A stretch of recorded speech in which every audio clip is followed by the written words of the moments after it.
তো বলছিলাম আল্লাহ রাব্বুল আলামিন বলছেন আকিমিস সালাহ, সালাত কায়েম করো, ইন্নাস সালাতা তানহা আনিল ফাহশাই ওয়াল মুনকার, নিশ্চয় সালাত অন্যায় অপকর্ম, ফাহেসা, নোংরামি কাজ থেকে বিরত রাখে।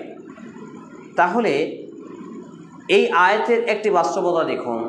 আল্লাহ তাআলা আগে বললেন যে যদি কেউ নামাজকে কায়েম করে, প্রতিষ্ঠিত করে, তাহলে সেই নারী পুরুষকে সমস্ত পাপ কাজ থেকে, অন্যায় অপকর্ম থেকে দূরে সরিয়ে রাখবে তার নামাজ। এই জন্য আমি একাধিক জায়গায় বলেছি যে হে যুবক, তুমি রাতে পতিতালয়ে রাত কাটিয়ে এসেছো, এখন তোমার কানে আজানের ধ্বনি বেজে উঠেছে, তুমি শুনতে পাচ্ছ মসজিদ থেকে মুয়াজ্জিন ডাক দিয়েছে হাইয়া আলাস সালাহ, সালাতের জন্য এসো, হাইয়া আলাল ফালাহ, সাফল্যের জন্য এসো, আস-সালাতু খায়রুম মিনান নাওম, ঘুম থেকে সালাত উত্তম, উঠো, জেগে পড়ো, ঘুম ভাঙা দোয়া পড়ো, ফরজ গোসল আদায় করো, সুন্দর করে ওযু করো, মসজিদ পানি ছুটে যাও, কারণ তোমার পতিতালয়ের নোংরামি, যে ব্যভিচারে তুমি লিপ্ত আছো, এই জড়িত আছো, এই ব্যভিচার থেকেও বাঁচাবে তোমাকে তোমার সালাত। সুবহানাল্লাহ।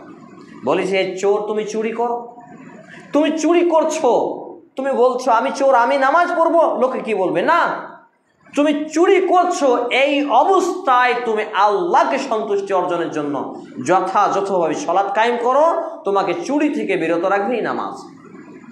আমি বলেছি হে যুবক, তুমি অবৈধ সম্পর্কে জড়িত আছো, গার্লফ্রেন্ডের সাথে হাই হ্যালো করো, তোমাকে বলছি তুমি এখান থেকে ফিরে আসতে পারো না, তোমার এই কাজ এখনো ধারাবাহিক চলমান, তাহলে তুমি এখনই সুন্দরভাবে ওযু করে আল্লাহর সন্তুষ্টি অর্জনের জন্য যথারীতিভাবে 2 রাকাত সালাত আদায় করো, নামাজ কায়েম করো, কাকুতি মিন্নতি করে আল্লাহর কাছে কান্নাকাটি করো, ইনশাআল্লাহ তাআলা তুমি এই অবৈধ পথ থেকে পরিত্রাণ পাবে। বলেছি হে নারী, তুমি জেনা ব্যভিচারের মতো নিকৃষ্ট পাপে জড়িত আছো, নামাজকে ছেড়ে দাও, কেঁদে সব ছাড়তে পারো না, তোমাকে বলি তুমি নামাজকে আঁকড়ে ধরো, তোমার সব পাপ ছুটে যাবে ইনশাআল্লাহ তাআলা। কারণ এই আয়াত 2টা বিষয় স্পষ্ট করে। যদি কোনো নামাজি পাপ কাজে জড়িত থাকে, যদিও নামাজি হওয়ার পরে পাপ কাজ করবে মানুষ, এটা স্বাভাবিক, পাপ হবে, কারণ মানুষ সে পাপ হয়। যদি সে পাপের উপরে প্রতিষ্ঠিত থাকে অথচ নামাজি, একটাই পাপ ধারাবাহিক বারবার করছে, তাহলে বুঝতে হবে এই কোরআনের আয়াত মিথ্যা, নাউযুবিল্লাহি মিন যালিক।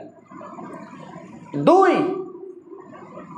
যদি কোনো নামাজি পাপ কাজ থেকে বিরত থাকতে পারে না অথচ সে নামাজ পড়ে, তাহলে বুঝতে হবে সে নামাজই মিথ্যা। 2টার একটা হবে। তো নামাজি কি সত্যবাদী? জি না, কারণ আল্লাহ তাআলা বলছেন জালিকাল কিতাব, এটা সেই কিতাব যে কিতাবে কোনো সন্দেহ নেই, জালিকাল কিতাব, এই কিতাবে কোনো সন্দেহ নেই, জালিয়াতি নেই।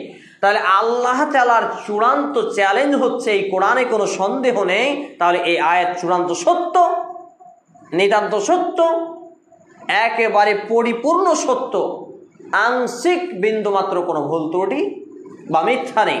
তাহলে এখানে কি হচ্ছে, আমি বা আপনি যারা নামাজি তারা পরিপূর্ণরূপে সালাতকে কায়েম করতে শিখিনি।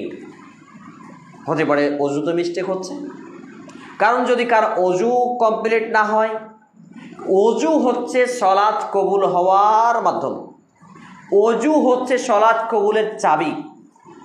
নামাজ যে আপনার কবুল হবে, আল্লাহ পর্যন্ত পৌঁছাবে, এটা কিসের জন্য? অজুর জন্য। আর অজু যে আপনার সঠিক হবে, এটা কিসের সাথে শর্ত? পবিত্রতার সাথে শর্ত। দেখা গেল আমি ফরজ গোসলের নিয়মে জানি না, ফরজ গোসল আদায়ের বিধানই জানি না, ফরজ গোসল কি করে আদায় করতে হয় তাই জানি না।